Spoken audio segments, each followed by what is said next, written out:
Bonjour à tous, à tous mes compatriotes guinéens. Me voici aujourd'hui pour vous présenter une série de 3 vidéos. Chacune des vidéos aura 10 minutes. Et je vais vous présenter ici une étude comparative entre la constitution actuellement en vigueur, c'est-à-dire celle de mai 2010, et la constitution envisagée dans le cadre du référendum de 2020. Mais avant de commencer, rendons à César ce qui est à César. En effet, l'étude que je vais vous présenter ici résulte d'un travail mené en amont par des juristes qui sont Oumar Silla, Diallo Mamadou Tariq, et sous la direction et l'encadrement de maître Dramé Alpha Yaya, avocat au barreau de Lille et au barreau de Conakry. Ensuite, je vais apporter un petit éclairage au niveau du vocabulaire. Durant les 3 vidéos, la constitution qui est envisagée dans le cadre du référendum de 2020, je l'appelle la constitution Zogbelimou. Je pense que cette constitution, il en a la paternité. Donc, on doit lui attribuer son nom. Donc, à chaque fois que vous m'entendez dire la constitution Zogbelimou, sachez que je parle de la constitution envisagée dans le cadre du référendum de 2020. Concernant la constitution actuelle en vigueur, je dirais tout simplement constitution ou constitution en vigueur. Ensuite, je tiens aussi à ce que les 30 partis politiques qui envisagent de participer à ce référendum de bien suivre ces 3 vidéos. Cela vous permettra de comprendre en fait les tenants et les aboutissants de cette constitution qui est très scandaleuse. Et je veux le démontrer. C'est une constitution néfaste pour le peuple de Guinée. C'est une constitution qui constitue une régression démocratique, une régression en matière d'état de droit. Tout cela sera démontré dans la série de ces 3 vidéos. Ensuite, j'interpelle les leaders politiques dont Sia Kabari, Mamadouba Badiko, Ba Ousmane, de lire ces vidéos et je pense après cela ils changeront d'avis, j'espère en tout cas. Maintenant, on va aller dans le vif du sujet. L'étude comparative que je vais vous présenter portera aujourd'hui sur le préambule de la Constitution. La seconde vidéo portera sur l'exécutif, c'est-à-dire le président de la République et le gouvernement. La troisième vidéo portera sur les rapports entre le pouvoir exécutif et législatif, mais aussi la Cour constitutionnelle et le pouvoir judiciaire. Donc aujourd'hui, le préambule de la Constitution.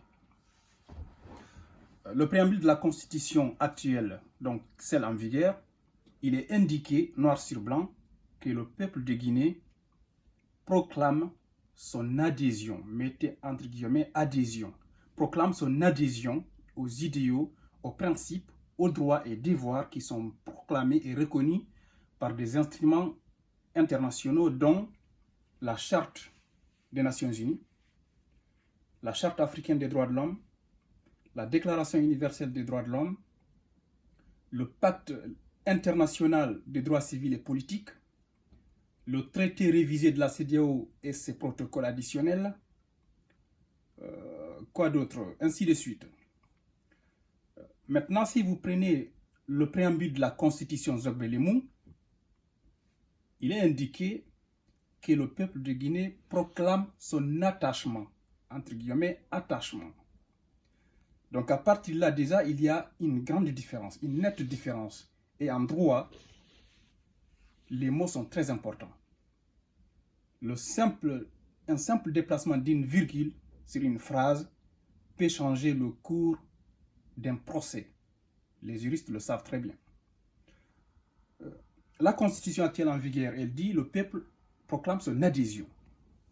Adhérer, il y a un caractère contractuel. Adhérer signifie que je souscris, que je consens, que je suis d'accord. Donc, c'est obligatoire, c'est contractuel. Maintenant, la Constitution Zogbelemou dit attaché. Attachement, il n'y a pas le caractère obligatoire. Il n'y a pas le caractère contractuel. C'est-à-dire c'est facultatif. Donc, il y a là une sorte d'insécurité juridique. Après cela, il y a aussi dans la Constitution de mai 2010, celle qui est actuellement en vigueur, les crimes économiques sont imprescriptibles. Pour les non-juristes, quand quelque chose est imprescriptible, ça veut dire que ce n'est pas inscrit dans un délai limité. C'est-à-dire que pour ces infractions économiques, on peut poursuivre les auteurs indéfiniment, de façon illimitée. C'est-à-dire que même après leur mort, on peut poursuivre en fait les biens détournés dans le patrimoine de leurs héritiers. La Constitution Zogbelemou a supprimé cette disposition. Il faut imaginer en fait ce qu'ils sont en train de faire. Je reprends. La Constitution de mai 2010, les crimes économiques, c'est-à-dire détournement des biens publics, la corruption, ces infractions, si vous les commettez, vous pouvez être poursuivi indéfiniment. On peut poursuivre en fait même le patrimoine de vos héritiers en fait pour récupérer. La Constitution Zogbelemou, elle supprime cette disposition. Donc selon vous, qui est-ce qu'ils sont en train de protéger? Les dirigeants actuels. Parce que ces dirigeants passent leur temps à piller le pays. Ensuite, dans la Constitution de 2010, il y a l'article 21 qui est très important, le droit du peuple à résister à l'oppression. La Constitution Zogbelemou supprime cette disposition. Donc, si vous combinez la suppression de l'imprescriptibilité des crimes économiques et la suppression de l'article 21, droit à la résistance à l'oppression, on voit là, les dirigeants sont en train de se constituer un bouclier de protection par le biais du droit. Donc pour eux, le droit, ce n'est plus en fait, c'est un moyen de se protéger entre eux. Le peuple ne peut pas résister à l'oppression. Quand ils commettent des crimes économiques, c'est prescriptible en fait. Le législateur peut venir donc inscrire ces crimes économiques dans des délais, par exemple d'1 an, 2 ans, 3 ans, 4 ans, 5 ans. Si ce n'est pas poursuivi, on ne pourra plus le faire. Ensuite, prenons la parité. La parité dans la Constitution de 2010, elle existe déjà. La parité envisagée dans la Constitution Zogbelemou, c'est une fausse parité, c'est même une discrimination, je vais le démontrer. Dans la Constitution Zogbelemou, il est dit que le gouvernement, que la parité homme-femme, est un objectif politique et social. Et vous savez, la parité, ça veut dire quoi exactement? Définissons les mots. La parité, c'est une représentation égale des hommes et des femmes. C'est aussi, deuxièmement, l'accès égal des hommes et des femmes aux opportunités. Maintenant, si vous prenez l'article donc 9, alinéa 3 de la Constitution Zogbelemou, non seulement elle dit que la parité est un objectif politique et social, et elle revient dire, l'alinéa 3 donc de l'article 9, elle dit que le gouvernement et les assemblées des organes délibérants ne peuvent pas être composés de plus de 2 tiers du même genre en fait. Voilà. Donc en gros, ça veut dire que donc jusqu'à 2 tiers, c'est possible. Mais 2 tiers, déjà, on n'est plus dans la parité. Donc le gouvernement qui dit que la parité est un objectif politique, permet donc la présence des hommes dans le gouvernement, dans les assemblées, dans les institutions républicaines, jusqu'à 2/3.